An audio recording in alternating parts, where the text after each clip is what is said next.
समस्त लंका පොදු දීවර සම්මේලනයේ තමුන්නාන්සලා විසින් තෝරාපත් කරනු ලැබූ සභාපති පාර්ලිමේන්තු මන්ත්‍රී නිහාල ගලපති සහෝදරයගෙනු ඒ වගේම මෙහි ජාතික සංවිධායක ලෙස කටයුතු කරන රත්නගමගේ සහෝදරය ඇතුළු නිලධාරි මණ්ඩලයනු මෙම අවස්ථාවට සහභාගී වෙලා ඉන්න අපේ පක්ෂ පාර්ලිමේන්තු මන්ත්‍රී සුනිල් හඳුන්නිත් සහෝදරයගෙනු ඒ වගේම සමස්ත ලංකා පොදු දීවර සම්මේලන ආරාධනයේ පිළි අරගෙන මෙම අවස්ථාවට සහභාගී වී සිටින සමුද්‍රික පරිසර ආරක්ෂණ අධිකාරියේ සාමාන්‍ය අධිකාරී ආචාර්ය ට්‍රේනි ප්‍රදීප් කුමාර මහත්මයාගෙනු ඒ වගේම උතුරේ දීවර ජනයාගේ හඬ උතුරේ දීවර ප්‍රශ්නේ ඔබ හමුවේ ඊටම පැහැදිලිව ඉදිරිපත් කරන මෙම අවස්ථාවට සහභාගී වී සිටින කතිකාචාර්ය ත්‍යාගය රාජා වර්ධා සෝදාගෙනු ඒ වගේම සමස්ත ලංකා පොදු දීවර සම්මේලනයේ සමාජික සහෝදරවරුන්ගේ අපේ හිතවත් මාධ්‍යවේදී මහත්මින් ඇතුළු සියලු දෙනාගෙන් අවසරයි. පළමු කොටම සමස්ත ලංකා පොදු දීවර සම්මේලනයේ පළමු සමුළුව පවත්වන මේ අවස්ථාවට අපට ආරාධනා කිරීම පිළිබඳව බෙහෙවින්ම ස්තුතිවන්ත වෙමි. ඒ වගේම මෙම සමුළුව විසින් සම්මත කර ගන්නා ලද යෝජනා සාර්ථකව ඉටු කර ගැනීමට ධෛර්යය ශක්තිය ප්‍රාර්ථනා කරමි. ඒ වගේම නිලධාරි මණ්ඩලයට සමාජිකත්වයට තමන්ගේ ශාස්ත්‍රයේ වඩා සාධාරණ යුක්ති සහගත ශාස්ත්‍රයක් බවට පත් කර ගැනීම වෙනුවෙන් ගෙන යන අරගලයට ජනතා විමුක්ති පෙරමුණේ සුභාශිංසනයේ අපි පළ කරන්න කැමැතියි. මා ඉස්සරළම දීවර ශාස්ත්‍රයට අවතීර්ණ වෙන්න කලින් මොකද දීවර ජනතාවක් දීවර ජනයාගේ ආර්ථිකය එහි සම්පතු පවතින්නේ පොදු ජනතාවගෙන් විතැන් වෙලා පොදු ආර්ථිකයෙන් නිවත් වෙලා පොදු සම්පත් වලින් ඉවත් වෙලා නෙවෙයි.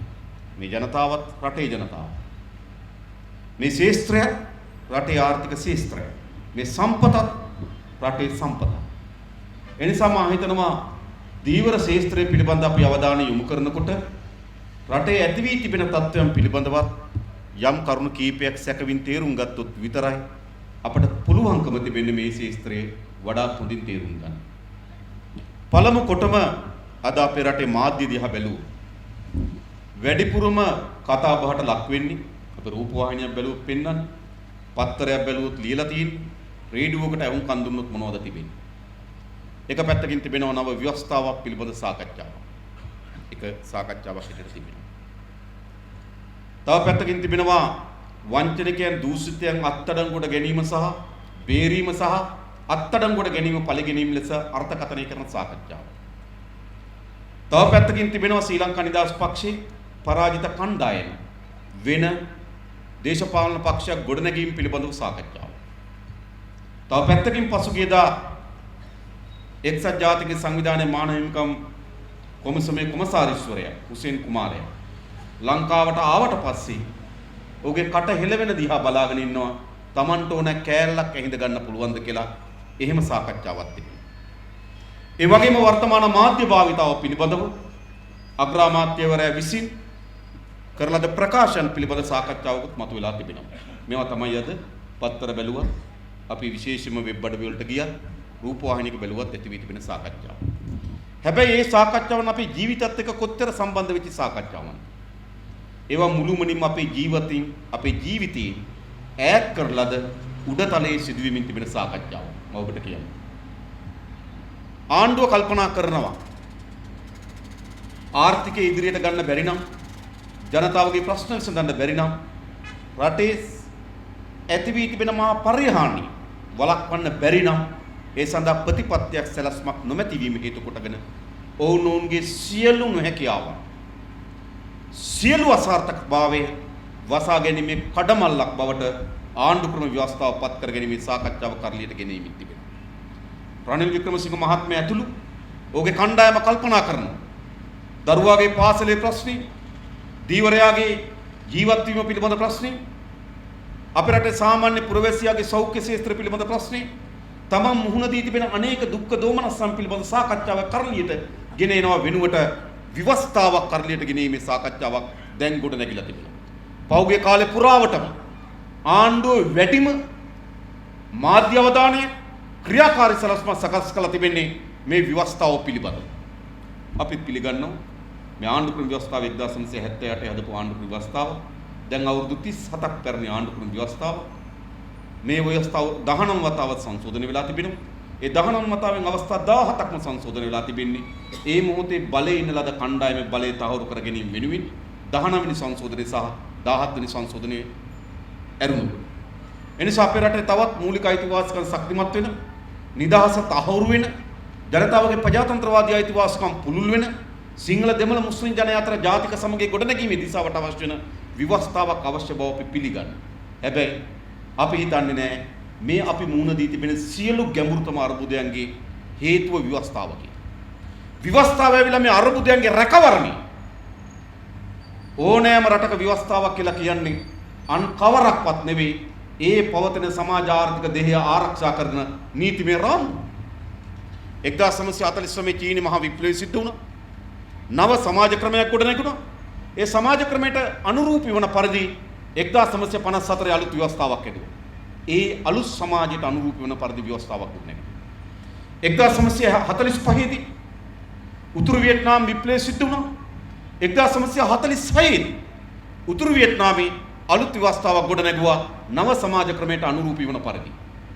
1975 දී උතුරු දකුණු වියට්නාමයේ ඒකාබද්ධ විප්ලවය සාර්ථක වුණා.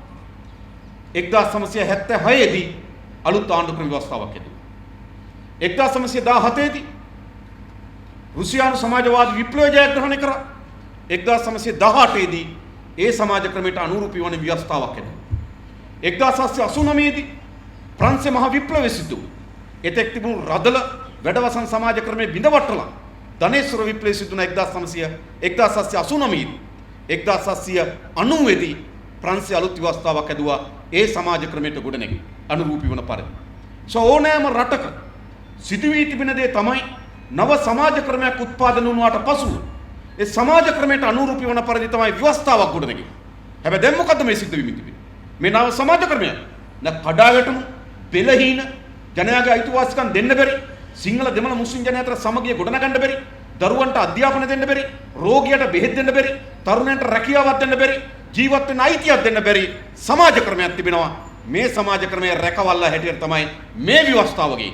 ඒ නිසා මේ ව්‍යවස්ථාව කිසිසේත්ම ජනතාවගේ එදිනෙදා ජීවිතයේ අංකලකින් ඔහු ඉදිරියට ගෙන යන්න සමත් වෙන ව්‍යවස්ථාවක් නෙවෙයි. මේ දුබල කඩා වැටුණු බෙලහින සමාජ ක්‍රමයේ ආරක්ෂාව වෙනුවෙන් ගොඩනගන ලද ව්‍යවස්ථාවක්.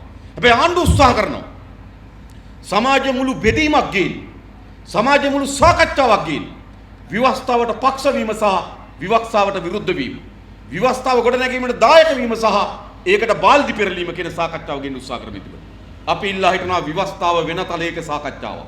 ජනතාවගේ එදිනෙදා ජීවිතේ මුහුණ දී තිබෙන ගැඹුරුතම අරුබුදයන්ට අඟලක් වූ විසඳුම් ලබා දෙන සාකච්ඡාවක් නෙවෙයි විවස්ථාවේ සාකච්ඡාව වෙන කඩයිමක අපි තියන්න ඕන. නිසා ඉදිරියේදී ආණ්ඩුව උපරිම උත්සාහ කරමින් තිබෙන්නේ සියලු ප්‍රශ්න යටකොට විවස්ථාව තමන්ගේ නොහැකියාවේ, තමන්ගේ බැරිවීමේ, තමන්ගේ බැරිකමේ කඩමාල බවට පත් කරගෙන ඉදිරියට ගෙනීම සඳහා සලස්මත් තිබෙනවා. ඒ සලස්ම ජනතාව අසුණු විය යුතුයි. ඒ නිසා තමයි වඩාත් වැඩියෙන් අද විවස්ථාව පිළිබඳ සාකච්ඡාව කරලියට අවිලා තිබෙන්නේ. ඊළඟ සාකච්ඡාවක් තිබෙනවා වංචා දූෂණය පිළිබඳව.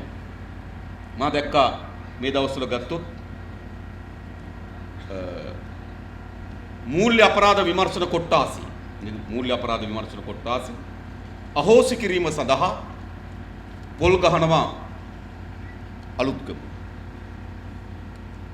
එතකොට මේක එන වංචාව දූෂණයට දඬුවම් දීම පිළිබඳ කඳවුරු දෙකක් තිබෙනවා. එකක් තමයි මේ දූෂිතයන්ට දඬුවම් ලබා දීම සඳහා පොරබැදීම.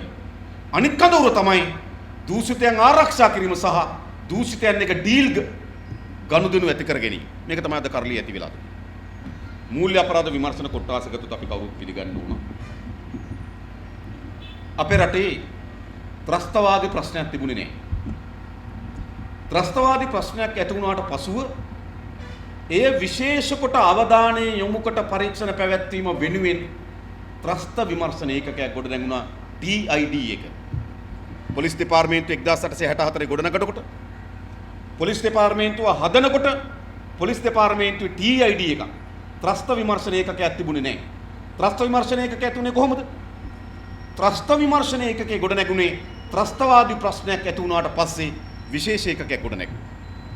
අපේ රටේ මත්ද්‍රව්‍ය නාශක ඒකකයක් පොලිසිය නාකොටික් එක පොලිසිය තිබ්බේ නැහැ. මොකද 1950 ගණන් වල 60 ගණන් වල මත්ද්‍රව්‍ය කුඩු අපේ රටේ ප්‍රශ්නයක් නෙවෙයි. හැබැයි මත්ද්‍රව්‍ය කුඩු ප්‍රශ්නයක් වුණාට පස්සේ අපේ රටේ මත්ද්‍රව්‍ය නාශක ඒකක නාකොටික් එක ගොඩ නැගුවා පොලිසියට අනුබද්ධව. එයි අලුත් ප්‍රශ්නයක් ආව කුඩු ගැන. කුඩු ගැන ප්‍රශ්නයක් ඇති නොවෙනකොට මත්ද්‍රව්‍ය නාශක ඒකකයක් ඕනේ නැහැ. ත්‍රස්තවාදී පිළිබඳ ප්‍රශ්නයක් ඇති නොවෙනකොට ත්‍රස්ත විමර්ශන ඒකකයක් ඕනේ නැහැ. ඒ විතරක් නෙවෙයි අපේ රටේ මහා පරිමාණ පරිසර විනාශයක් සිද්ධ වෙනවා. අපේ වර්ධා සොයුරා කිව්වා වගේම මහා මූදේ පවා දැවන්ත පරිසර විනාශයක් සිද්ධ වෙමින් තිබෙනවා. නිසා අපි යෝජනා කරන්නේ පරිසර අපරාධ කොට්ටාසකුත් අපේ රටේ ගොඩනගින්න ඕන. පරිසර අපරාධ කොට්ටාස. එවැනි ප්‍රශ්නයක් තිබෙනවා. તો අලුතින් කොට්ටාස අලුතින් ඒක ගොඩනගන්නේ අලුත් ප්‍රශ්නයක් ඇති වුණාම අපේ රටේ මූල්‍ය අපරාධයක් බහුල වෙච්ච රටක් නෙවෙයි. ඒ නිසා 1950 දී අපිට මූල්‍ය අපරාධ කොට්ටාසයක් ඕන වෙන්නේ නැහැ. 1960 දී අපිට මූල්‍ය අපරාධ කොට්ටාසයක් ඕනේ නැහැ. ඒ දේශපාලක තමන්ගේ තියෙන දේපලත් විකුණලා දේශපාලනය කරා. හැබැයි අද මොකද සිද්ධ වෙලා තියෙන්නේ? අද මහා දැවැන්ත දේපල මහජනයාගේ දේපලක් එක්රස් කරගත්තු මූල්‍ය අපරාධය සිද්ධ වෙමින් තිබෙනවා. අන්නේ මූල්‍ය අපරාධ විමර්ශනය වෙනුවෙන් මූල්‍ය අපරාධ විමර්ශන කොට්ටාසයක් අවශ්‍යයි. ඕනේ නැද්ද? ඒක ප්‍රශ්නයක් වුණාම තමයි ඔයක ගොඩ නැගෙන්නේ. ඒ නිසා දැන් මූල්‍ය අපරාධ විමර්ශන කොට්ටාසයක් තිබෙනවා. දැන් මොකද වෙමින් තිබෙන්නේ? දැන් අලුත් තර්කයක් ගොඩ නැගෙමින් තිබෙනවා. අපිට මතකයි රාජපක්ෂ මහත්මයාගේ කාලේ දේශප්‍රේමීත්වය පිළිබඳ සටන් පාඨය ආවේ කොහොමද? රාජපක්ෂ මහත්තයාට පක්ෂපාතී නම් දේශප්‍රේමී. රාජපක්ෂ මහත්තයාට එරෙහි නම් දේශද්‍රෝහී. අද මධ්‍යම රාත්‍රියේ 12 ඉඳන් 12 දක්වා රාජපක්ෂ මහත්තයාට පක්ෂපාතී නම් ඔහු දේශප්‍රේමියෙක් වුණා. හෙට ඉඳන් විරුද්ධ නම් ඔහු දේශද්‍රෝහියෙක් වුණා. එනිසා අපේ රටේ දේශප්‍රේමීද දේශද්‍රෝහිද කියන නිර්ණායකේ රාජපක්ෂට පක්ෂද නැද්ද කියන එක මත තීරණ වෙන යුගයක් තිබුණා. අදත් මොකද වෙලා තිබෙන්නේ? අදත් වංචනිකයේද නැද්ද කියන තීරණය මොකක්ද? වංචනිකයේද නැද්ද කියන නිර්ණායකය අද මෛත්‍රී රනිල් හාණ්ඩුවට පක්ෂපාතද නැද්ද කියන තැනට අවිල්ලා තිබෙනවා. නැත්තම් මේ කැබිනට් මණ්ඩලයේ බොහෝ අයට මූල්‍ය අපරාධ විමර්ශන කොට්ටාසේ පරීක්ෂණ සිදු වෙමින් තිබෙනවා. නමුත් ඒ පරීක්ෂණ කිසිවක් ඉස්සරහට යන්නේ නැහැ. එයි මූල්‍ය අපරාධ පිළිබඳ පරීක්ෂණ කළ යුතුද නැද්ද? හොරාද නැද්ද? වංචනිකයද නැද්ද? මහජන මුදල් දේපල හොරකම් කරපු කෙනාද නැද්ද කියන නිර්ණායක බවට පත් වෙලා තිබෙනවා. මෛත්‍රී රනිල් හාණ්ඩුවට හවුල්ද විරුද්ධද කියන සාධකය. ඒ නිසා මෛත්‍රී රනිල් හාණ්ඩුවට හවුල් අය බොහෝ ප්‍රමාණයක් ආරක්ෂා වෙමින් තිබෙනවා. සමහර අය ආරක්ෂා වීම වෙනුවෙන්ම හවුල් වෙලා සිටිනවා.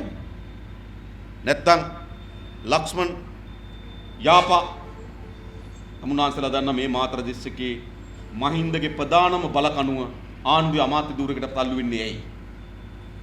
ආරක්ෂාව. ඒ වගේම තමයි ලක්ෂ්මන් වසන්ත පෙරේරා ආණ්ඩුවේ කොටස් මහින්ද රාජපක්ෂ මහත්තයාගේ අතිජාත මිත්‍රයා ආණ්ඩුවේ කොටස්කරුවෙක් වෙන්නේ වෙයි. ආරක්ෂාව. ජගත් පුෂ්පකුමාර ආණ්ඩුවේ කොටස්කරුවෙක් වෙන්නේ. වංචා දූෂණ වසාගෙන අනුර යාපා සුසිල් ප්‍රේමජයන්ත එස්.බී. දිසානායක මේ සියල්ලන්ට බෙරෙව මූල්‍ය අපරාධ විමර්ශන කොට්ටාසේ පරීක්ෂණ තියෙනවා. නමුත් ඒවා යටපත් කරලා තිබෙනවා. මොකක් වෙනුවෙන්ද? ඔවුන් මෛත්‍රී රනිල් හවුල් ආණ්ඩුවේ හවුල් කරුවා. මේක සිද්ධ වෙලා. එනිසා මේ පරීක්ෂණ ඉදිරියට යා යුතුයි. ඒ සඳහා අපි බලපෑමක් කළ යුතුයි. හැබැයි රනිල් වික්‍රමසිංහ මෛත්‍රීපාල මහත්තයාගේ හොරු ඇල්ලිල්ල හොරු ගැන කරන දේශනාවන් ගත්තොත් නිකන් කේතලේ මුට්ටියට කළුයි කියනවා වගේ. කේතලේ ඇඟිල්ල දික් කරලා කියන මුට්ටියට කළුයි කියලා. රවි කරුණානායක ඇඟිල්ල දික් කරලා කියනවා මේ යෝසිත හොරෙක් කියලා. එහෙම නැත්නම් රාජිත් සේනරත්න ඇඟිල්ල දික් කරලා කියනවා රෝහිත අබේගුණවර්ධන හොරෙක් කියලා. ඒක හරියට කේතලේ මුට්ටියට ඇඟිල්ල දික් කරනවා වගේ වැඩක් කළුයි කියලා. එනිසා මේ වංචා දූෂණ පිළිබඳ විශාල වියවුලක් සහිත අදහසක් රට තුල දැන් ගොඩ නැගෙමින් තිබෙනවා. සමහර අය වංචා දූෂණ වලට එරෙහි වංචා දූෂණ පරීක්ෂණ වලට එරෙහි පොල් ගහනවා. එයි අබ කාපු අය තමයි මොලේ දන්නේ.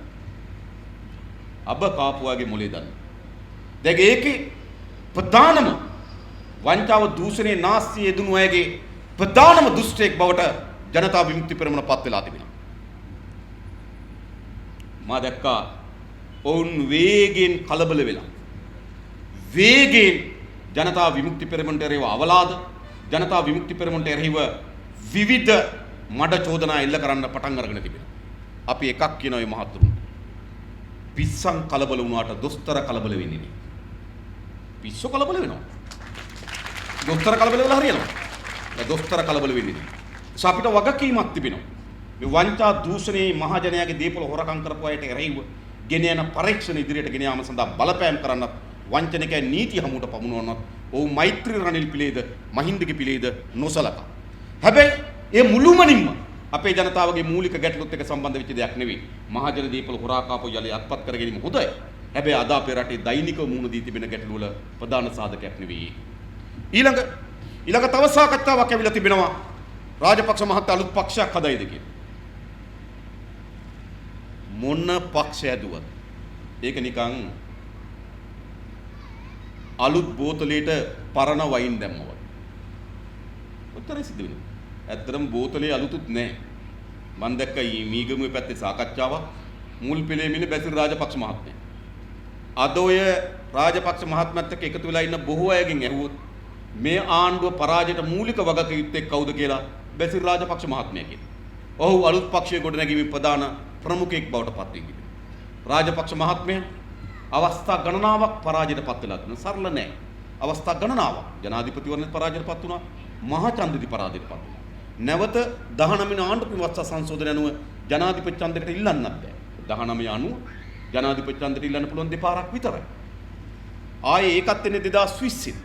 2020 වෙනකොට උඩ අවුරුදු 75යි. ඕන කෙනෙකුට තියෙනවා යම් ජීව කාලයක් ශක්ති සම්පන්නව වැඩ කරන්න පුළුවන්. ඒ ඔක්කොම බැලුවත් රාජපක්ෂ මහත්මයාගේ දේශපාලනික ජීවිතය දැන් අවසන්. එහි එනං ඔහු බැහැලා පාරට බැහැලා කණ්ඩායම් එකතු කරමින් මේ කරමින් යන්නේ මොකද්ද? මේ වෙන මොකුත් නෙවෙයි තමන්ටත් තමන්ගේ පවුලටත් තමන්ගේ සමීපතම කල්ලියටත් එල්ල වී තිබෙන වංචා දූෂණ වලට එල්ල වී තිබෙන කලබලය තමයි මේ පෙන්눔 කරමින් තිබෙන්නේ. ද බලය නෙවෙයි. උරුත් ගන්න බලය ආසන්නක නෑ කියන්නේ. හැබැයි උන්ට ඕන වෙලා තිබෙනවා. මෛත්‍රීපාල සිරිසේන මහත්තයාට බලපෑමක් කරන්න ඕන. ශ්‍රී ලංකා නිදහස් පක්ෂේ පංගුව වැඩි පංගුව තමන් අතේ කියලා බලපෑමක් කරන්න ඕන.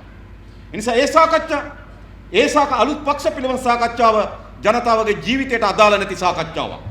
ඒක රාජපක්ෂ මහත්තයාට ඔහුගේ පවුලත් ඔහුගේ පවුලට සමීපත කණ්ඩායමකි ආරක්ෂාව වෙනුවෙන් ගොඩනගා තිබෙන සාකච්ඡාවක්. ඒ සාකච්ඡාවේ ප්‍රබලයක් බවට වීරවංශ මහත්තයා පත් වෙන එක පුදුමයක් නෙවෙයි. එයි ඔහුගේ විශාල දේපල ප්‍රමාණයක් උපයාගත්තේ කොහොමද කියලා පරීක්ෂණයක් තිබෙනවා. ඒ නිසා ඔහුට ආරක්ෂාව වුණා. එහෙ පෙරමුණේ රෝහිත අබේගුණවර්ධන මහින්දානන්ද අලුත්ගමගේ ප්‍රබලයන් බවට පත් වෙන එක අරුමයක් නෙවෙයි. ඔවුන්ටත් පරීක්ෂණ සිදුවෙමින් තිබෙනවා. ඒ පෙරමුණේ ජොන්ස්ටන් පනාන්දු ඒ පෙරමුණේ බැසිල් රාජපක්ෂලා ප්‍රධානීන් බවට පත් වෙන එක අරුමයක් නෙවෙයි. ඒ නිසා අපි ඒවට කලබල වෙන්න ඕනේ නෑ. මොකද ඒ අලුත් පක්ෂ පිළිබඳ සාකච්ඡාව ජනතාවගේ සාකච්ඡාවක් නෙවෙයි. එය මුළුමනින්ම තමන්ගේ ආරක්ෂාව වෙනුවෙන් රාජපක්ෂ මහත්තයාත් ඔහුගේ වටා ඉන්න කණ්ඩායමත් විසින් ගොඩනගා තිබෙන සාකච්ඡාවක්. ඒක අපේ රටේ පහළ බිමේ ජීවත් වෙන ජනතාවගේ ගැටලුවක් නෙවෙයි. ඊළඟ රාජපක්ෂ මහත්තයා මෑතක සිට මේ දියත් කරමින් තිබෙන ජාතිවාදී ප්‍රවණතාවය අන්න ඒක ජනතාවගේ ප්‍රශ්නය. අපි දන්නවා අවුරුදු ගණනාවක් තිස්සේ අපේ රටේ සිංහල ජාතිවාදී, දෙමළ ජාතිවාදී, මුස්ලිම් ජාතිවාදී වැපුරුවා මොකක් වෙනුවෙන්ද? බලය වෙනුවෙන්. ඒක උතුරේ නායකුත් කරා, ඒක දකුණේ නායකුත් කරා, ඒක නැගෙනහිර නායකුත් කරා. මොනවා වෙනුවෙන්ද? බලය වෙනුවෙන්. බලය ලබාගත්තු බලය ආරක්ෂා කර ගැනීම වෙනුවෙන් මේ ජාතිවාදී වැපුරුවා. ඒ ජාතිවාදී අවසානයේදී මහ යුද්ධයක් බවට පරිවර්තනය වුණා. හැබැයි යුද්ධෙදි මොකද සිද්ධ වුනේ? ඒ යුද්ධයේදී ජාතිවාදී වපුරලද නායකයන්ට ඉඳ හිට එකක් දෙකක් සිදුවීම් සිද්ධ වෙන්නේ නැහැ. ගාමිණී දිසානායක මහත්තයා, ලලිත් ඇතුළත් මුදලි මහත්මයා, දොරයප්ප මහත්මයා, අනුත ලිංගම් මහත්මයා වැනි ඉඳ හිට එක්කෙනෙක් දෙන්නෙකුට හානියක් වෙන්නේ නැහැ. හැබැයි සාමූහික ලෙස උතුරේ දකුණේ මිය ගියේ කවුද? උතුරේ මිය ගියේ සාමාන්‍ය අම්මා තාත්තගේ දුව දරුවෝ සාමූහික ලෙස. දේපල අහිමි වුණේ, ජීවිත අහිමි වුණේ, සදාකාලික ලෙස ආබාධිත වුණේ සාමාන්‍ය අම්මා තාත්තා සහ සාමාන්‍ය අම්මා තාත්තගේ දරුවෝ. දකුණේ දේපල හිමි වුණේ, ජීවිත හිමි වුණේ, සදාකාලික සහභාගීතු වුණේ සාමාන්‍ය අම්මා තාත්තගේ දරුවෝ. එදා බලය වෙනුවෙන් ජාතිවාදී වපුරුන ලද ඒ නායකයන්ගේ දරුවෙකුට කිසිදු හානියක් සිදු වෙලා නැහැ. හැබැයි රාජපක්ෂ මහත්තයා කියනවා මම යෝසිත පුතා පරිත්‍යාග කළා යුද්ධෙට. පට්ටපල්බු. ඒකට මම දැන් කියන්න යන්නේ නැහැ වෙඩි. මොකද ඇති තරම් කියලා තියෙන රටේදී. කල්පනා කරලා බලන්න. ඒ නිසා මේ ජාතිවාදී ප්‍රවණතාවය කිසිසේත්ම ඉඩ කඩ ලබා නොදිය යුතු ප්‍රවණතාවය. ඔවුන්ගේ බලය වෙනුවෙන් ජාතිවාදී වපුරාවේ. ඔවුන්ගේ බලය වෙනුවෙන් ආගම්වාදී වපුරාවේ. හැබැයි ඇති වෙන මහා යුද ගැටුමට ඔවුන්ගේ පවුලේ කිසිවෙක් ගොදුරු වෙන්නේ නැහැ. ඒට ගොදුරු වෙන්නේ සාමාන්‍ය අම්මා තාත්තගේ දරුවන්. රාජපක්ෂ මහත්තයා ප්‍රමුඛ මේ කණ්ඩායම මේ දියත් කර තිබෙන ජාතිවාදයට එරෙහිව අන්න භූමියේ ප්‍රශ්නයක් තිබෙනවා.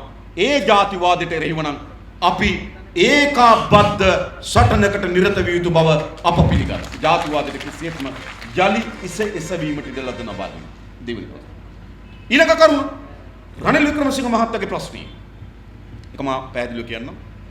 දෙරණ නාලිකාවේ එක්තරා මාධ්‍යවේදී නිදහස් උත්සවයේ ගයන ලද ගීතයක් පිළිබඳව ඒ ගීතයේ ගායිකාවට විද්‍යුත් මාධ්‍යයකට නොගැලපෙන ආකාරයේ පරිභවයක් කරලා තිබෙනවා. ඒකනේ සිද්ධ වෙලා තිබෙන්නේ. පරිභවයක් කරලා තිබෙනවා. විද්‍යුත් නාලිකාවට නොගැලපෙන පරිදි. ඒක. මේ විද්‍යුත් නාලිකා කියන්නේ කාගේද? විද්‍යුත් නාලිකා කියන්නේ ජනතාවට අයිති දෙයක්. ඒ මොකද? පත්තරයක් ගත්තොත් මුද්‍රණයේ අයිතිකරුවගේ, මුද්‍රණාලයේ අයිතිකරුවගේ, ප්‍රාග්ධනයේ අයිතිකරුවගේ, සේවකයන් අයිතිකරුව පඩි ගෙවනවා. ඒ නිසා පත්තරයක් ගහලා ඕන කෙනෙකුට දෙන්න පුළුවන්. හැබැයි රූපවාහිනී නාලිකාවක් ප්‍රාග්ධනයේ තිබ්බට බෑ, සේවකයන් තමන් අතේ හිටියට බෑ, ඥාණය තමන් අතේ තියෙන්න බෑ, සංඛ්‍යාත දෙන්න ඕන. සංඛ්‍යාත දෙන්න. ඒවා ගෙනියන්න අපේ ගෙදර ඉන්න රූපවාහිනී නාලිකාවට පේන්න කුළුණක් ගහලා ඒ කුළුණ හරහා ට්‍රාන්ස්මිෂන් කරලා නේද? ට්‍රාන්ස්මීටරයක් හයි කරලා අපිට දෙන්න ඕන. එතකොට ඒවා නිකම් නෙවෙයි මේ අවකාශයේ තියෙන සංඛ්‍යාත හරහා තමයි ඒවා එන්නේ. ඒ සංඛ්‍යාත කාගේද? ඒ සංඛ්‍යාත ජනතාවට අයිති සංඛ්‍යාත. ජනතාවට අයිති සංඛ්‍යාත මොකද වෙලා තිබෙන්නේ?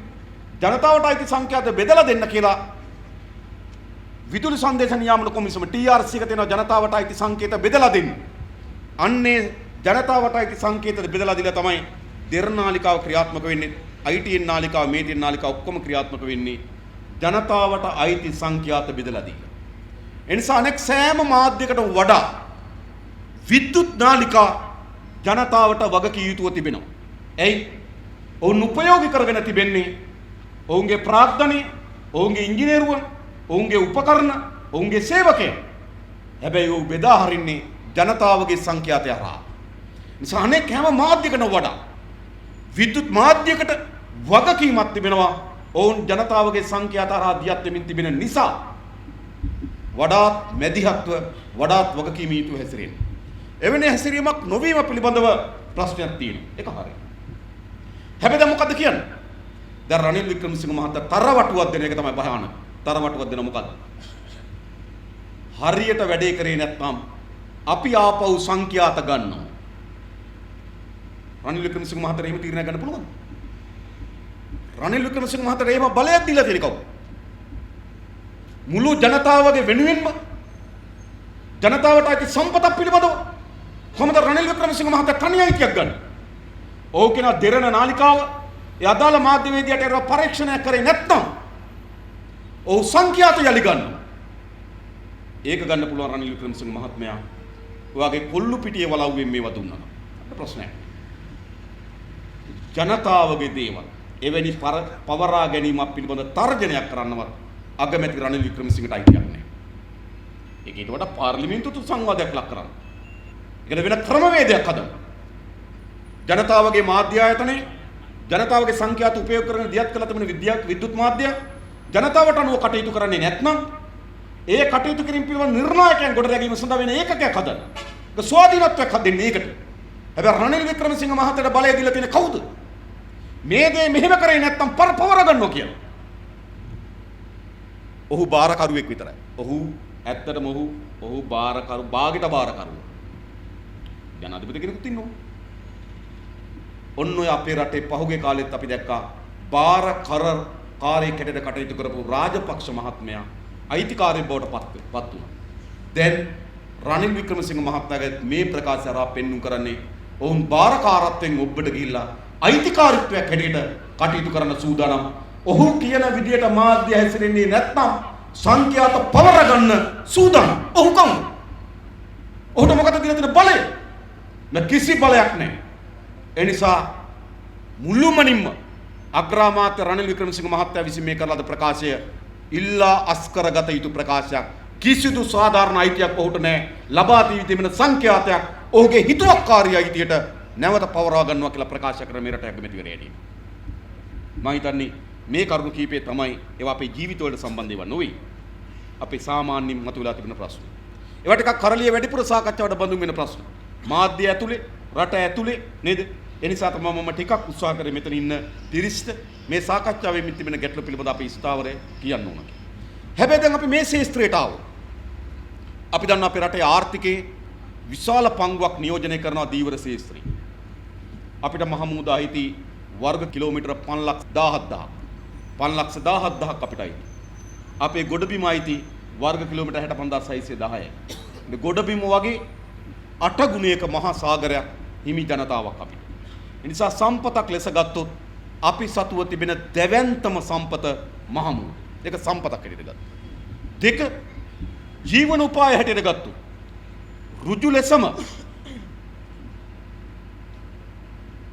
කරදය දීවර කර්මාන්තයේ යෙදෙන කාර්මිකයින්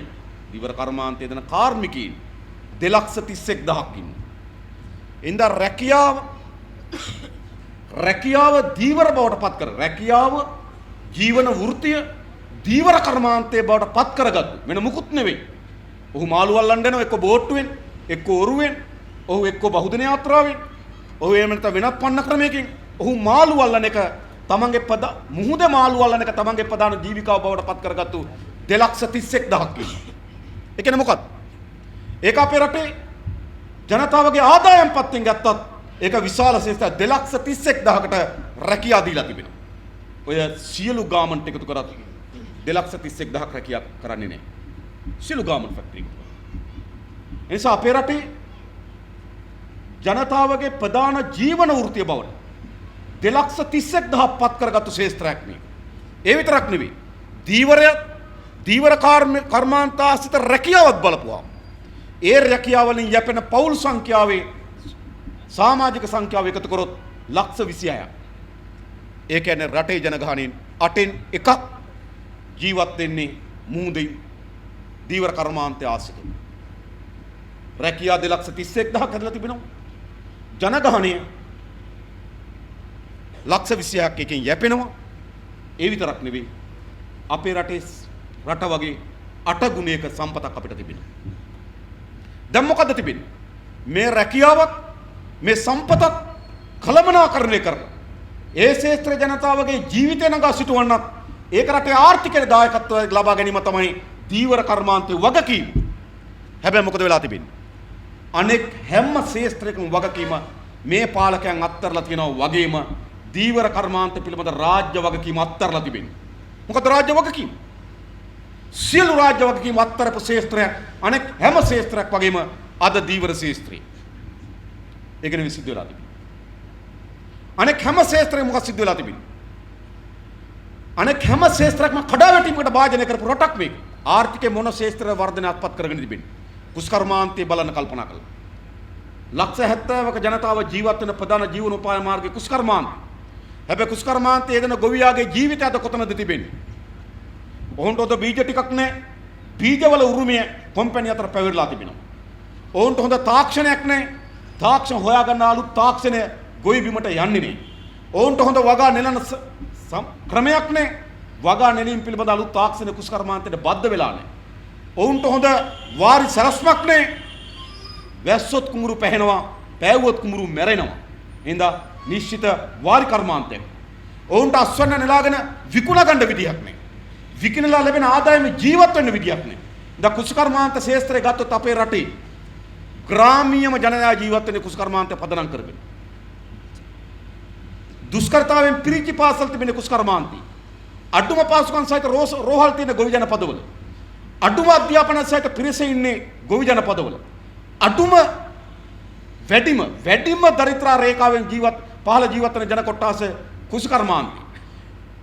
වැඩිම ලේහිගතාවෙන් පෙළෙන ගැබිනි මවුරු ඉන්නේ ගොවිතැනේ. ඒ නිසා කුසිකර්මාන්තයේ යෙදෙන කණ්ඩායමේ ජීවිතය විනාශයට පත් කරලා තිබෙනවා. ඊළඟ අපි අධ්‍යාපනය බැලුවා. අධ්‍යාපනය සාර්ථකද? අපේ රටේ පළවෙනි පන්තියට ඇතුළත් වෙන දරුවන් 3,60,000ක් වසරකට. පළවෙනි පන්තියට ඇතුළත් වෙන 3,60,000. පාසල් තියෙනවා 9,600ක්. මේ පාසල් 9,600 පාසල් 400කට එක ළමයෙක්වත් ඉල්ලුම් කරන්නේ නැහැ. මොකද වෙලා තියෙන්නේ? පාසල් 9,600න් 3,60,000ක් ළමයි ඉල්ලුම් පත්‍ර කැඳවනකොට පාසල් 400ක් තියෙනවා එක ළමයෙක්වත් ඉල්ලුම් පත්‍ර දාන්නේ නැති. එයි ඒවා ඉස්කෝල නෙවෙයි. පාසල් 2000 ගණනක් තිබෙනවා. ළමයි 10ට වඩා අඩුවෙන් ඉල්ලන. පාසල් 36ක් තියෙනවා. ඉල්ලුම් පත්‍ර ලක්ෂයක් එනවා. පාසල් 9,600 පාසල් 400 ගණනක් තියෙනවා ළමයි 10ට 10ක් එක ළමයෙක්වත් ඉල්ලන්නේ. පාසල් 2000 ගණනක් තියෙන ළමයි 10ට වඩා අඩුවෙන් ඉල්ලන්නේ. පාසල් 36ක් තියෙනවා ළමයි ලක්ෂයක් ඉල්ලනවා. මොකද්ද වෙලා තිබෙන්නේ? මේ පාසල් අතර අසමානතාවය දුරු කරන්න බැරි වෙලා තියෙන මේ පාලකයන්. 3,60,000 පළවෙනි පන්තියට ඇතුළත් වෙනවා. සාමාන්‍ය පෙළ ලියන්න කලින් 60,000 පාසල ඇත්තරන්න 60,000. එක්ක පළමු වසරේ, දෙවෙනි වසර, තුන්වෙනි වසර, හතරවෙනි වසර. ඒ කියන්නේ ඕ ලෙවල් වලට කලින් සාමාන්‍ය පෙළට කලින් දරුවෝ 60,000 පාසල් ඇත්තරලා එනවා. මොකද්ද මේ රට? හැම අම්මා තාත්තා කෙනෙක්ම සල්ලි තියනවද නැද්ද? දුප්පත්ද පොහොසත්ද නගරේද ගමේද ભેදකින් තොරව අධ්‍යාපනය වෙනුවෙන් වැඩිම මහන්සි වෙන දෙමව්පියුන් රටේ සාමාන්‍ය පෙළට කලින් ළමයි 60,000 සෑම වසරකම සාමාන්‍ය පෙළට කලින් ළමයි 60,000 පාසල හැරලා යනවා. ළමයි 6 දෙනෙක් ඇතුළත් වෙනකොට පළවෙනි පන්තියට එක ළමයෙක් සාමාන්‍ය පෙළට කලින් අත්තරලා යනවා පාසල. ඒ නිසා මේ අධ්‍යාපන ශාස්ත්‍රය කඩාවට්ටපු ශාස්ත්‍රය. මේ රැකියා ශාස්ත්‍රය අපේ රටේ වසරකට 3,30,000ක් එනවා අලුතෙන් රැකියා ඉල්ලගෙන. අලුතෙන් රැකියා ඉල්ලගෙන එනවා 3,30,000. රජයෙන් විශ්‍රාම යන්නේ 20,000යි. ඔක්කොම පිරෙව්වත් 20,000යි. පෞද්ගලික අංශ විශ්‍රාම යන්නේ 60,000යි. ඔක්කොම පිරෙව්වත් 60,000යි. අලුතෙන් පෞද්ගලික අංශ රැකියා හැදින්න උපරිම ගත්තොත් 30,000යි. ඒ ඔක්කොම පිරෙව්වත් 30,000යි. ඒ කියන්නේ 1,10,000කට විතරයි එක්ක රජයේ එක්ක පෞද්ගලික අංශ රැකියා හැදින්නේ. හැබැයි 3,30,000 රැකියා ඉල්ලගෙන පොලිමට එනවා.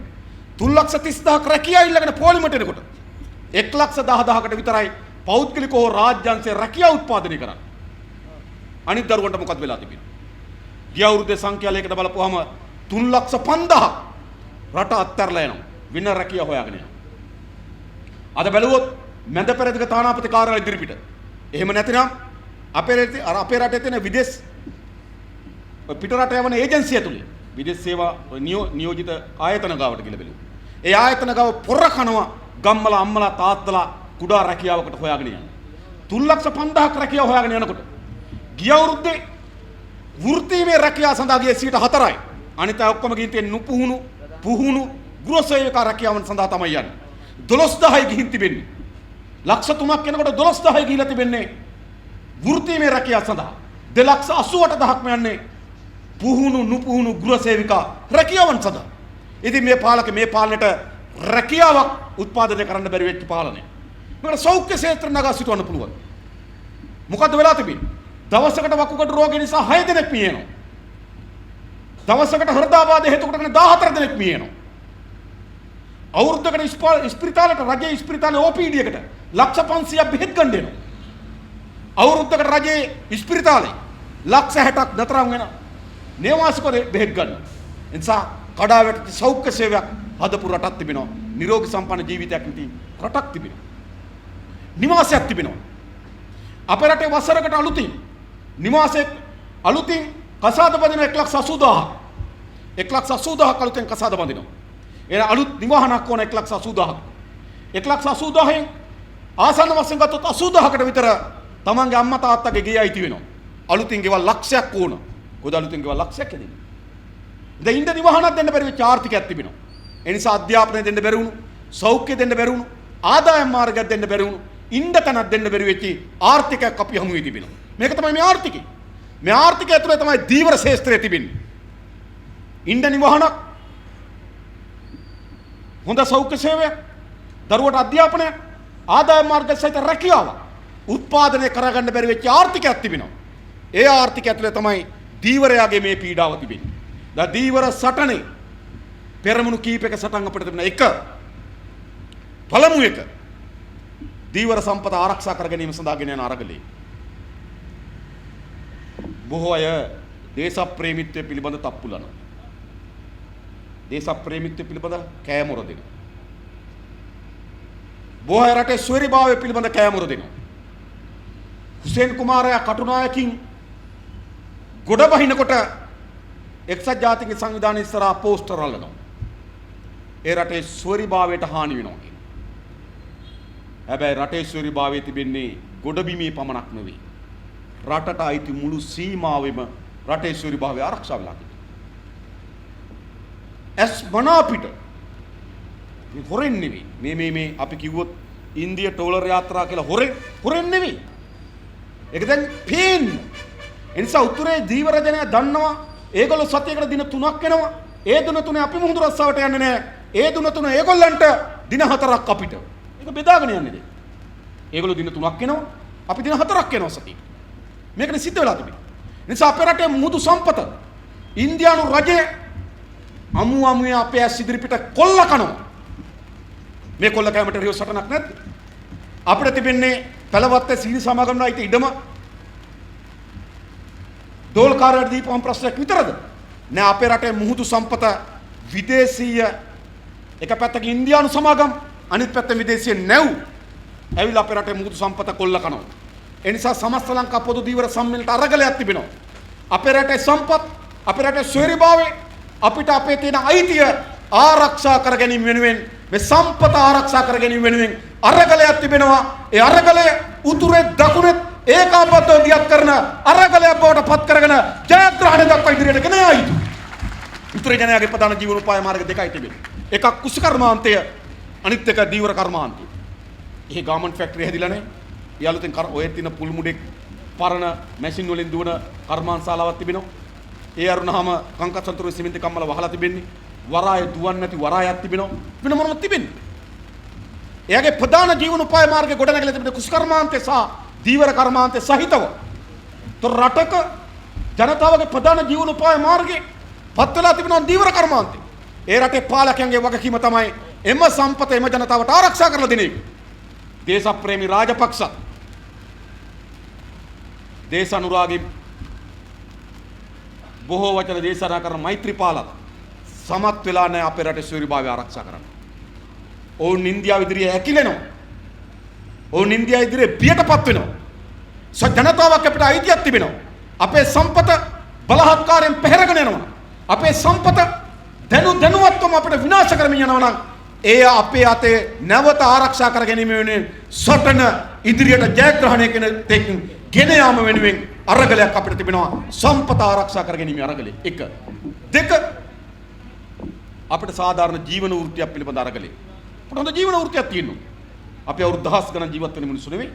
අපි අවුරුදු 60 70 ජීවත් වෙන්නේ. ජීවත් වෙන කාලය තුළ අපේ ප්‍රධාන භූමිකාව ජීවිතිකාව බවට පත් කරගෙන තිබෙනවා දීවර රස්සාව. දීවර රස්සාවෙන් අපේ ජීවිතය ගෙනියන්න පුළුවන් වෙන්නේ. වෙන මොකද්ද තියෙන්නේ? අපි පරම්පරාවේ මුහුදු යනවා වෙන්න පුළුවන්. අපිට දෑතේ හයියේ තියෙන මුහුදු රස්සාව ගැන වෙන්න පුළුවන්. අපිට ඔළුවේ දැනුම තිබෙන මුහුදු රස්සාව ගැන වෙන්න පුළුවන්. ඒක වෙනම කතාවක්. හැබැයි අපේ ප්‍රධාන ජීවිකාව මුහුදු රස්සාව නම් ප්‍රධාන ජීවිකාව මුහුදු රස්සාව නම් ඒ රස්සාවෙන් අපිට ජීවත් වෙන්න පුළුවන් වෙන්නේ. දැන් ජීවිතේ කරගන්න පුළුවන් වෙලා තිබෙනවා. දැන් පළමු කොටම අපේ ආරක්ෂාව. අපිට ආරක්ෂාව. අපි යන්නේ ඊටාම නොපෙනෙන මහ මුහුදක තරක් තෙරක් නොපෙනී මාළුවෙක් හොයාගෙන අපි මුහුද යනවා. ඒ නිසා මුහුදු රක්ෂාව අනාරක්ෂිත රක්ෂාව. ඒ නිසා මොකද වෙන්න ඕන අපිට? අපිට තියෙන්න ඕනකම තිබෙනවා අපේ රක්ෂාව පිළිබඳ සුරක්ෂිතභාවයක් ඕනෑම අවදානම් සහගත රැකියාවකදී ප්‍රධාන එක තමයි රක්ෂණ ක්‍රමයක් හදන්න. අවදානම් සහිත රැකියාව ඒ රක්ෂණය කියන්නේම අවදානයට මුහුණ දීම සඳහා සකස් කරන ක්‍රමවේදය. ඒ නිසා හොඳ රක්ෂණ ක්‍රමයක් අපේ රත්නගමගේ සහෝදරයා කිව්වා ආසන්න වශයෙන් මේ අවුරුද්ද වෙනකොට මෙතෙක් රුපියල් 51000ක් ගත්තා නම් යම් බෝට්ටුවක් රක්ෂණය සඳහා එය 1,03,000 වගේ දෙගුණයකින් වැඩි කරනවා රක්ෂණ ක්‍රමය. ඒ විතරක් නෙවෙයි. ඒ රක්ෂණයේදී බෝට්ටු යන දීවරය මුහුද වැටලා මිය ගියොත් විතරයි දීවරට රක්ෂණය ලැබෙන්නේ. ඔහු බෝට්ටුවේ මිය ගියොත් උට රක්ෂණය ලැබෙන්නේ. ඒ නිසා බැරි වෙලාවත් මහ මුහුදේ දීවරයෙක් මිය ගියොත් බෝට්ටුව ඇතුලේ මුහුදේ ඔබලා උඩට ගන්න වෙනවා. මොකද්ද මේ? ඔවුන්ගේ ජීවිත අවදානම් කරමින් යන රැකියාවක් නම් ඒ රැකියාවේ සුරක්ෂිතභාවය වෙනුවෙන් අපි අරගලයක් කරන්න ඕන. ඒ නිසා රැකියාවේ නියතු වෙන කාලේ සුරක්ෂිතභාවය. රැකියාව කරන්න බැරි වෙලාවේ සමාජ ආරක්ෂණය. රැකියාව කරන වෙලාවේ සුරක්ෂිතභාවය. රැකියාව කරන්න බැරි වුණා. මහමුදේ යන්න බැරි වුණා. අසනීපයක් වුණාම දිගු කාලීන වයසටපත් වුණාම අපිට සමාජ ආරක්ෂණයක් ඕනේ නැද්ද? සමාජ ආරක්ෂාවක් ඕනේ නැද්ද අපිට? අද මොකද සිද්ධ වෙලා තියෙන්නේ අපිට? හයිය තියෙන කාලේ මුහුද යනවා, නැති කාලේ එක්ක කෙල්ලේ ගෙදර යනවා, එක්ක කොල්ලේ ගෙදර යනවා, ගිල්ලෝ කාමරයකට වෙලා ඉන්න වෙලා තියෙනවා. එහෙම නෙවෙයි. අපි මුහුදු ගිහලා මාළු වලලා අපි ආහාර කනවා තමයි. අපේ ගෙදරට සල්ලි ටික ගිනවා තමයි. හැබැයි අපි කරන්නේ සමාජ කාර්යයක්. අපි මුහුද ගිහලා මාළු ඇල්ලුවට ඒක සමාජ කාර්යයක්. අපේ රටේ ජාතක ධනයට අපි දායකත්ව සපයනවා. අපි රටේ අවශ්‍ය වෙන මත්ස්‍ය සම්පත නෙලාගෙන ගෙනල් දෙනවා. අපි කරන්නේ තනි රස්සාවක් වුණාට ඒ රස්සාව සමාජ කාර්යයක්.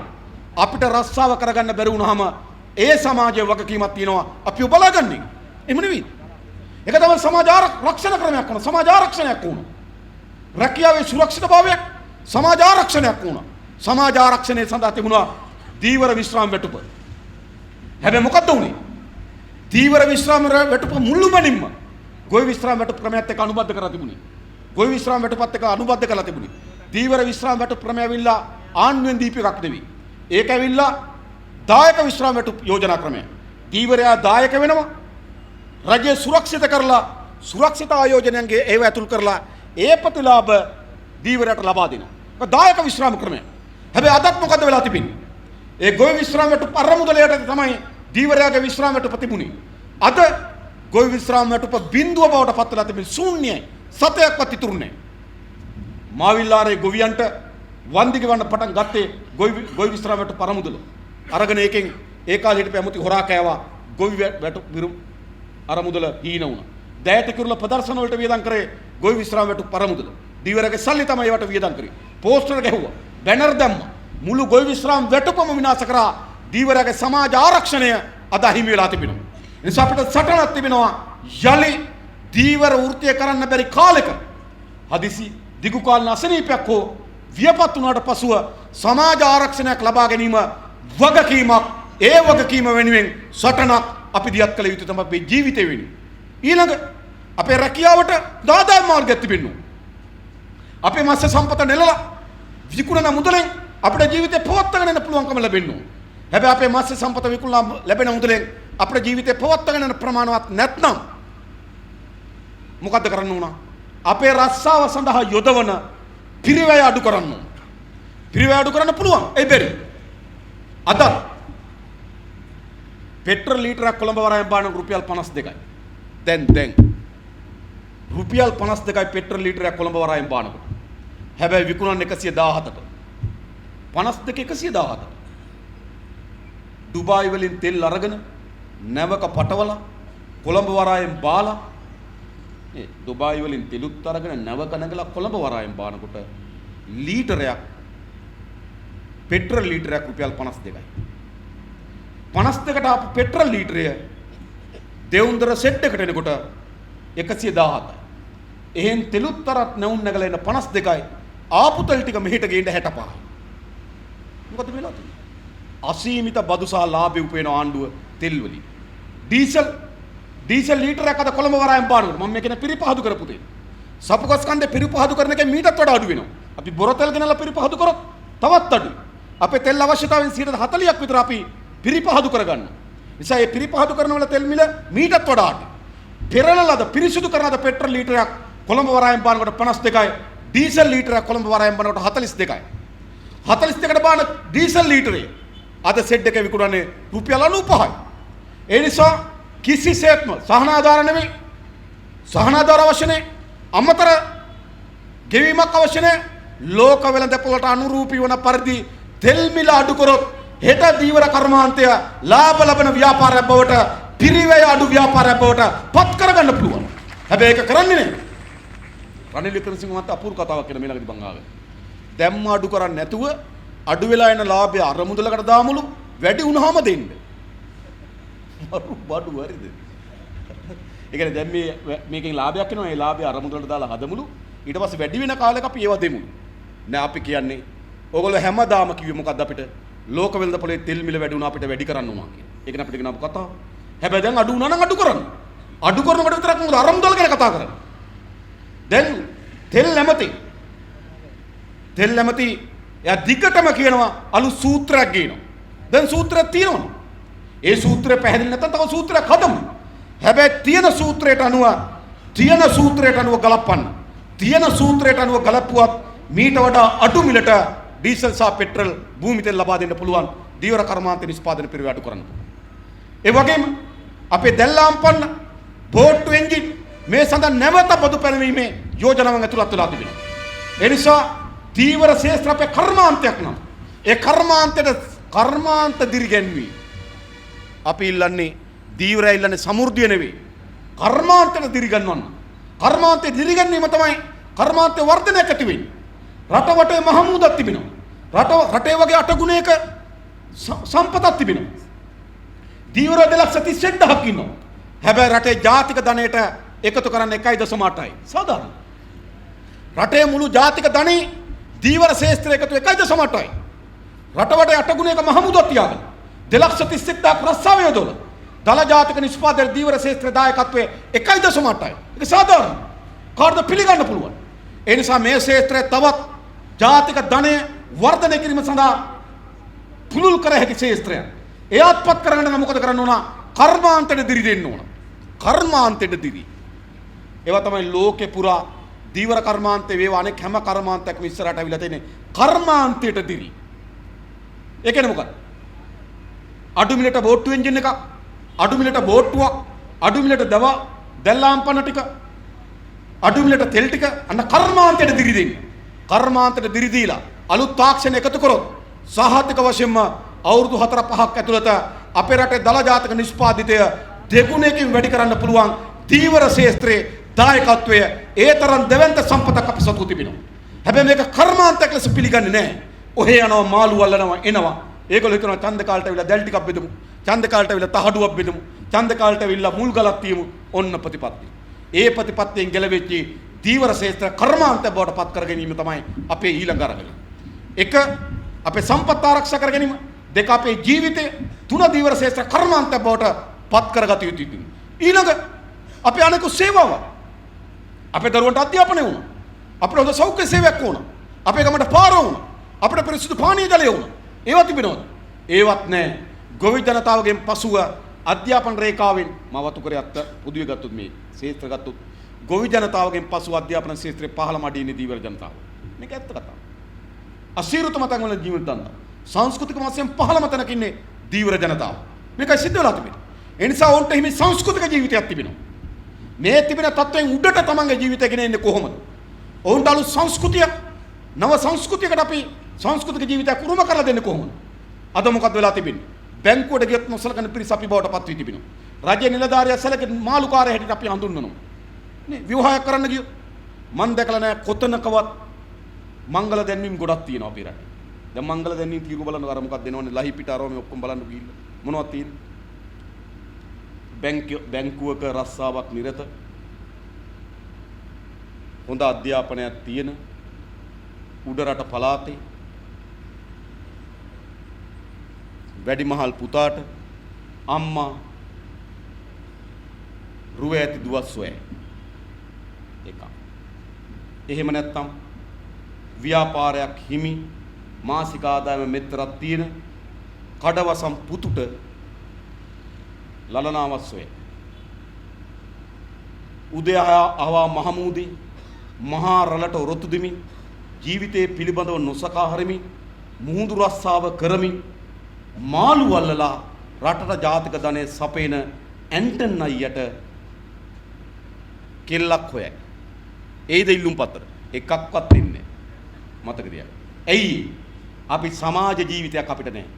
අපි සමාජ ධාරාවේ අඩියෙන් අපි තියලා තියෙන්නේ. මාළුකාරී වැල්ල මිනිස්සු. මේකනේ අපිට කියන්නේ. අපි වැල්ල මිනිස්සු. ඔය වැල්ලේ තමයි ඉන්න ඕන. අපේ මුහුද තියෙන්නේ මුහුද ගාව තියෙන වැල්ල නම් අපේ ජීවනෝපාය වැල්ලත් එක්ක තමයි සම්බන්ධ වෙන්නේ. අපිට කියන්නේ මාළුකාරයන. අපිට කියන්නේ වැල්ල මිනිහන. තව ඒවා කියන මම ඒවා කියන්නේ වේදිකාවේ. හොඳයි. හරි මේකනේ සිද්ධ වෙලා තියෙන්නේ. ඒ අයට කෝ සමාජ ජීවිතයක්. අපි අනෙක් අය ඉදිරිය අපි සමාජ පෙළගැස්මේ සමාජ දූරාවලිය අපි අඩියෙන් ඉන්නේ. ඒක සාධාරණ නෑ. අපි මිනිස්සු නම් මේ සමාජ දූරාවලිය අපිට හිමි තැනක් තිබෙනවා. අපි මිනිස්සු හැටියට අපිට සාධාරණ තැන අපි සමාජ දූරාවලිය තියෙන්න ඕන. හැබැයි සමාජ දූරාවලිය අපි තියලා තියෙන ඉතාමත් පහත් අඩියට නොසලකා හරින පහත් අඩියක. රණ්ඩුවක් වුණොත් මාළුකාරයා වගේ. හයියෙන් කැහගවුවොත් මාළු වාඩිය වගේ. බීලා ඇවිද්දොත් අද බෝට්ටු ඇවිල්ලා වගේ. මොකද මේ වෙලා තියෙන්නේ? අපේ ජීවිතයේ තියෙන අංග ලක්ෂණ තමයි සමාජයේ අවැඩ අර්ථකථනය කරන්න උපයෝග කරගන්නේ. කෑ ගහනවා නම් මාළුකාරේ. ගෙදර රණ්ඩු වෙනවා නම් මාළු ගෙදර. පාරේ බීලා යනවා නම් බෝට්ටු ඇවිල්ලා සුවර් එකටම. මොකද වෙලා තියෙන්නේ? අපේ ජීවිතවල තියෙන අංග තමයි සමාජයේ පහත් දේවල් අර්ථකථනය කරන්න ගන්න උපකරණ බවට පත් වෙලා තිබෙන්නේ. ඒකෙන් පෙන්눔 කරනවා අපිට හිමි කරලා තිබෙන ජීවිතය සාධාරණ ජීවිතයක් නෙවෙයි. අපිට සමාජ තත්වයක් නැහැ. අපිට සමාජ ජීවිතයක් නැහැ. අපිට සමාජ සංස්කෘතියක් නැහැ. අපේ දරුවන්ටත් එහෙමයි අපිටත් එහෙමයි. ඒ නිසා අපිට සාධාරණ සමාජ ජීවිතයක්, සමාජ සංස්කෘතියක් දිනා ගැනීමේ සටනක් තිබෙනවා. ඒක දීවර ජනතාවට වෙනම කරන සටනක් නෙවෙයි. ජනයා ඔක්කොම එක්ව සටනක් අපි දියත් කළ යුතුව තිබෙනවා. සමාජ සමානාත්මතාවය දිනා ගැනීමේ සටන. එනිසා මේ පොදු දීවර සම්මේලනයේ පැවැර තිබෙන වගකීම හුදු ඡන්ද කාලේ මොනවා හරි කරන, හුදු වරායක් දිනා ගන්න, හුදු බෝට්ටුවක් දිනා ගන්න, හුදු සානාධාරයක් දිනා ගැනීමේ සටනක් විතරක් නෙවෙයි අපිට තිබෙන්නේ. අපිට තිබෙනවා ජීවිතයක් දිනා ගැනීමේ සටන. අපිට තිබෙනවා සමාජ වටිනාකමක් දිනා ගැනීමේ සටන. අපිට තිබෙනවා කර්මාන්තයක් දිනා ගැනීමේ සටන. අපිට තිබෙනවා සම්පත් ආරක්ෂා කර ගැනීමේ සටන. අපිට තිබෙනවා ජීවිතයේ සුරක්ෂිතභාවය පිළිබඳ සටන. මෙන්න මේ සටන අපි දියත් කරන්න. ජීවිතයේ සුරක්ෂිතභාවය පිළිබඳව සමාජ රැකවරණය පිළිබඳ සටන. අපේ සම්පත්තික ආරක්ෂා කර ගැනීමේ සටන. දීවර ශේෂ්ත්‍ර කර්මාන්ත බවට පත් කර ගැනීමේ සටන. අපිට උරුම සමාජ ජීවිතය දිනා ගැනීමේ සටන. ඒ සටන දියත් කර ගැනීම සඳහා දීවර ජනතාව පොදි ගැහෙන, දීවර ජනතාව ඒකරාශි වෙන ප්‍රබලතම මධ්‍යස්ථානයේ බවට සමස්ත ලංකා පොදු දීවර සම්මේලනයේ පත් වේවා කියලා ප්‍රාර්ථනා කරමින් මම නතර වෙනවා. බොහොම ස්තුතියි හැම දිනකටම.